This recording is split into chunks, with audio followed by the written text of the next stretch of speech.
Hello friends, welcome to नौकरी plus academy. आज मैं आपको सीपीओ 2023 के सभी शिफ्टों के पॉलिटी के प्रश्न एक ही वीडियो में और एक ही शिफ्ट में लेकर आया हूं, जो कि आपके लिए बहुत ज़्यादा इंपॉर्टेंट होंगे। तो स्टार्ट करते हैं। Question number first, martial law की अवधारणा जो मूल अधिकारों को प्रतिबंधित करती है किस देश से ली गई है? इसका सही जवाब है यूके, यूनाइटेड किंगडम से ली गई है। आगे चलते हैं। क्वेश्चन नंबर सेकेंड, जब न्यायालय को पता चलता है कि किसी व्यक्ति की गैर कानूनी गिरफ्तारी हुई है तब कौन सी रिट जारी की जाती है? तो इसका सही जवाब है बंदी प्रत्यक्षीकरण रिट जारी की जाती है। क्या आपको पता है कि रिटें किस आर्टिकल के तहत जारी की जाती हैं? आर्टिकल 32 के तहत रिटें जारी की जाती हैं। आर्टिकल 32 में 5 प्रकार की रिटों का उल्लेख है और आर्टिकल 32 को डॉक्टर बी आर अम्बेडकर ने संविधान की आत्मा भी कहा है। याद रखेंगे इसे। आगे चलते हैं। क्वेश्चन नंबर 3, भारतीय संविधान में मूल कर्तव्यों को किसकी सिफारिश पर शामिल किया गया था? तो मूल कर्तव्यों को सरदार स्वर्ण सिंह समिति की सिफारिश पर शामिल किया गया था। और इसे कब शामिल किया गया था? इसे 42वें संविधान संशोधन 1976 में शामिल किया गया था। ठीक है, आगे चलते हैं। क्वेश्चन नंबर 4, किसने 1920 में ताशकंद में एक प्रवासी भारतीय कम्युनिस्ट पार्टी की स्थापना की थी? तो भारतीय कम्युनिस्ट पार्टी की स्थापना एम एन रॉय ने की थी। आगे चलते हैं। क्वेश्चन नंबर 5, भारतीय संविधान का कौन सा अनुच्छेद प्रधानमंत्री और राष्ट्रपति के बीच के संबंधों से संबंधित है? तो प्रधानमंत्री और राष्ट्रपति के बीच के संबंधों से संबंधित है आर्टिकल 75। याद रखेंगे इसे। आगे चलते हैं। क्वेश्चन नंबर 6, एक राज्यपाल अपने कार्यकाल की समाप्ति के बाद कब तक पद पर बना रहेगा? तो राज्यपाल कब तक अपने पद पर बना रहेगा? जब तक कि उसका उत्तराधिकारी ना आ जाए तब तक अपने पद पर बना रहेगा। आगे चलते हैं। क्वेश्चन नंबर 7, जब भारत के राष्ट्रपति किसी विधेयक को अनिश्चित काल के लिए लंबित रखते हैं तो उसे क्या कहते हैं? धन विधेयक और संविधान संशोधन विधेयक को छोड़ दिया जाए तो। ठीक है, क्योंकि भारत के राष्ट्रपति धन विधेयक और संविधान संशोधन विधेयक को लंबित नहीं रख सकते हैं। तो जब भारत के राष्ट्रपति किसी विधेयक को अनिश्चित काल के लंबित रखते हैं तो इसे कहते हैं पॉकेट वीटो। इसे क्या कहते हैं? Pocket veto. याद रखेंगे इसे। आगे चलते हैं। क्वेश्चन नंबर 8, भारत के संविधान के अनुच्छेद 111 के तहत कोई धन विधेयक जो राष्ट्रपति के समक्ष अनुमति के लिए प्रस्तुत किया जाता है किसके द्वारा हस्ताक्षरित एक पृष्ठांकित प्रमाण पत्र द्वारा समर्थित होना चाहिए कि यह एक धन विधेयक है? यानी कि इसने कुल मिलाकर हमसे यह पूछा है कि इसका निर्णय कौन लेता है कि धन विधेयक है या नहीं है। तो इसका निर्णय लेता है लोकसभा अध्यक्ष। इसका सही जवाब हो जाएगा। आगे चलते हैं। क्वेश्चन नंबर 9, इस वर्ष 44वें संविधान संशोधन द्वारा संपत्ति के अधिकार को मूल अधिकारों की सूची से हटा दिया गया था? तो संपत्ति के अधिकार को मूल अधिकारों की सूची से हटा दिया गया था 1978 में। और इसे कहां पर ले जाकर रख दिया गया? आर्टिकल 300 का में रख दिया गया था। क्वेश्चन नंबर 10 है, भारतीय संविधान के किस अनुच्छेद में यह उल्लेख है कि भारत सरकार की समस्त कार्यपालकीय कार्रवाइयां राष्ट्रपति के नाम से की हुई कही जाएंगी? तो जवाब है आर्टिकल 77। आर्टिकल 77 में इसका यह उल्लेख है कि भैया कि जो भी कार्यपालिका में कार्रवाई की जाएंगी वो राष्ट्रपति के नाम से कही हुई कही जाएंगी। आगे चलते हैं। क्वेश्चन नंबर 11, कौन सा अधिनियम राष्ट्रीय ध्वज और राष्ट्रीय गान के अनादर को रोकता है? तो इसका सही जवाब है राष्ट्रीय गौरव अपमान निवारण अधिनियम 1971। ये राष्ट्रीय ध्वज और राष्ट्रीय गान के अनादर को रोकता है। आगे चलते हैं। क्वेश्चन नंबर 12 है कि किस भारतीय संविधान संशोधन अधिनियम द्वारा भारतीय संविधान में 11वां मूल कर्तव्य जोड़ा गया था? तो किस संविधान संशोधन के द्वारा 11वां मूल कर्तव्य जोड़ा गया था? तो 86 में संविधान संशोधन 2002 के द्वारा 11वां मूल कर्तव्य जोड़ा गया था। अच्छा, इससे पहले कितने मूल कर्तव्य थे? इससे पहले 10 मूल कर्तव्य थे। किसकी सिफारिश पर जोड़े गए थे मूल कर्तव्य? सरदार स्वर्ण सिंह समिति की सिफारिश पर 42वें संविधान संशोधन 1976 के द्वारा 10 मौलिक कर्तव्य को जोड़ा गया था हमारे संविधान में। आगे चलते हैं। क्वेश्चन नंबर 30, मूल कर्तव्य संविधान के किस भाग में जोड़े गए हैं? तो मूल कर्तव्य संविधान के भाग 4A में या भाग 4 क में जोड़े गए हैं। याद रखेंगे इसे। आगे चलते हैं। क्वेश्चन नंबर 14, राज्यसभा का पदेन सभापति कौन होता है? तो राज्यसभा का पदेन सभापति उपराष्ट्रपति होता है, वाइस प्रेसिडेंट होता है। आगे चलते हैं। क्वेश्चन नंबर 15, 1950 में भारतीय संविधान द्वारा मूल रूप से कितने मूल अधिकार प्रदान किए गए थे?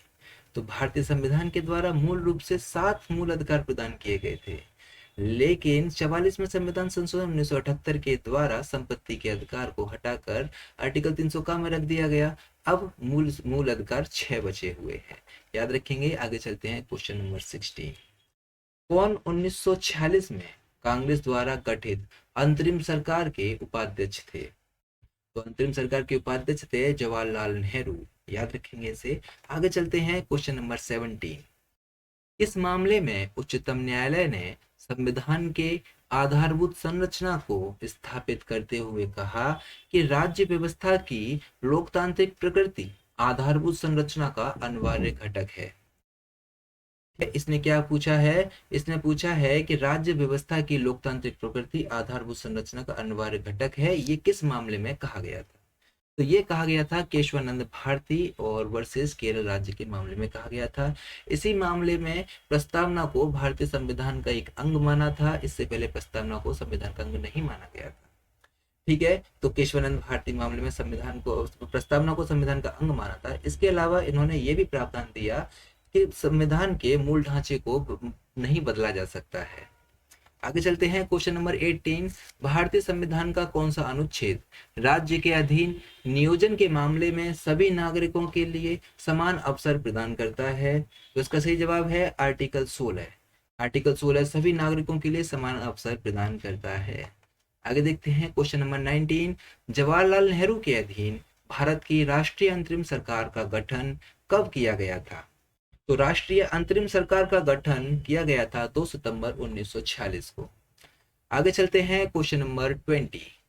ये क्या है? भारतीय संविधान के किस अनुच्छेद में यह प्रावधान है कि राज्यपाल मुख्यमंत्री की नियुक्ति करता है और बाद में मुख्यमंत्री राज्यपाल से मंत्रियों की नियुक्ति की अनुशंसा करता है? देखिए भैया, राज्यपाल मुख्यमंत्री की नियुक्ति करेगा और मुख्यमंत्री की सलाह पर राज्यपाल अन्य मंत्रियों की नियुक्ति करते हैं। ये किस आर्टिकल में है? तो ये है आर्टिकल 164 में। आगे चलते हैं क्वेश्चन नंबर 21। भारत के राष्ट्रपति संसद सदस्यों की निहर्ता के प्रश्न पर, यानी कि डिस्क्वालिफिकेशन के प्रश्न पर किसके परामर्श से निर्णय लेते हैं? तो संसद के सदस्यों की डिस्क्वालिफिकेशन के प्रश्न पर किससे परामर्श लेते हैं? निर्वाचन आयोग से परामर्श लेते हैं। ठीक है, निर्वाचन आयोग के परामर्श से निर्णय लेते हैं। आगे चलते हैं क्वेश्चन नंबर 22। भारतीय संविधान के किस भाग में नीति निर्देशक सिद्धांत का उल्लेख है? तो नीति निर्देशक सिद्धांत का उल्लेख है 36 से भाग 4 में आर्टिकल 36 से आर्टिकल 51 तक। ठीक है, आर्टिकल 36 से आर्टिकल 51 तक नीति निर्देशक सिद्धांत का उल्लेख है भाग 4 में, इसे याद रखेंगे। आगे चलते हैं क्वेश्चन नंबर 23। किस अधिकार को 44वें संविधान संशोधन अधिनियम के द्वारा मूल अधिकारों की सूची से हटा दिया गया था? तो 44वें संविधान संशोधन के द्वारा 1978 में संपत्ति के अधिकार को हटा दिया गया, आर्टिकल 300 का में रख दिया गया। आगे चलते हैं क्वेश्चन नंबर 24। भारत के संविधान की किस अनुसूची में दल बदल के आधार पर विधायक की निहर्ता के प्रावधान है, यानी कि डिस्क्वालिफिकेशन के प्रावधान है? किस अनुसूची में? तो इसका सही जवाब है अनुसूची 10 में। अनुसूची 10 में विधायक की डिस्क्वालिफिकेशन के प्रावधान है। आगे चलते हैं क्वेश्चन नंबर 25।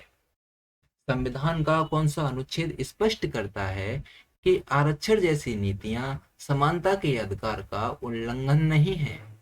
कि आरक्षण समानता के अधिकार का उल्लंघन नहीं है, कौन सा अनुच्छेद स्पष्ट करता है? यह है आर्टिकल 16 का 4। ठीक है, आगे चलते हैं क्वेश्चन नंबर 26। भारत के संविधान का कौन सा अनुच्छेद बलात्श्रम को प्रतिषिद्ध करता है, यानी कि बेगारी को प्रतिषिद्ध करता है? तो इसका सही जवाब है अनुच्छेद 23। तो इसका सही जवाब क्या है? अनुच्छेद 23, आर्टिकल 23। आगे चलते हैं क्वेश्चन नंबर 27।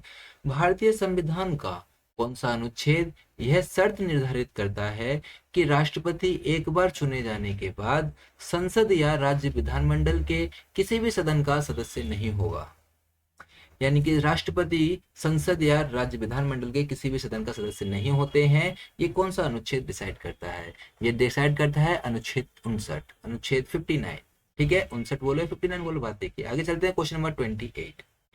कौन केंद्र में लोक कार्मिकों की भर्ती और सेवा शर्तों से संबंधित विवादों को निपटाने के लिए उत्तरदायी है? लोक कार्मिकों की भर्ती और सेवा शर्तों से संबंधित विवादों को निपटाने के लिए उत्तरदायी है केंद्रीय प्रशासनिक न्यायाधिकरण।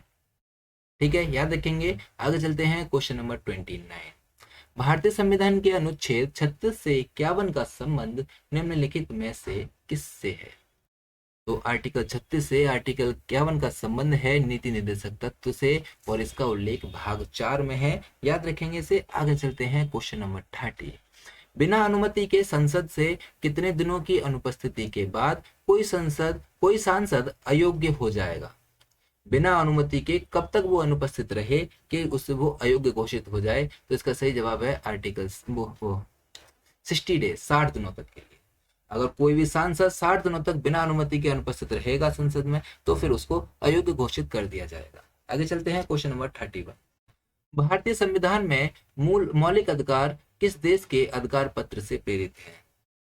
भारतीय संविधान में मौलिक अधिकार किस देश से लिए गए हैं? ये लिए गए हैं यूएसए से। आगे चलते हैं क्वेश्चन नंबर 32।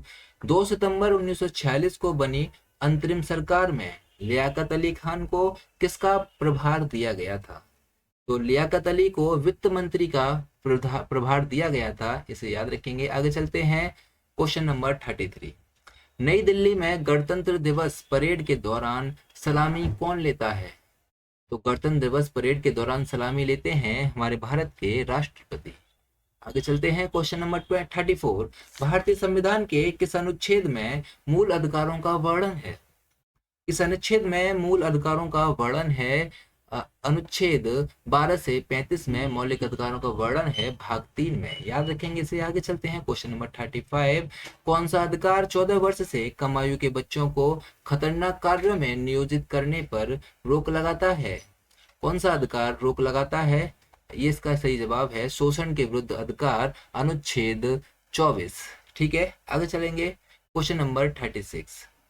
भारत के संविधान का कौन सा अनुच्छेद संघ और राज्यों के लिए लोक सेवा आयोगों की स्थापना का प्रावधान करता है? संघ और राज्य के लिए लोक सेवा आयोगों की स्थापना का प्रावधान करता है आर्टिकल 315। आगे चलते हैं क्वेश्चन नंबर 37।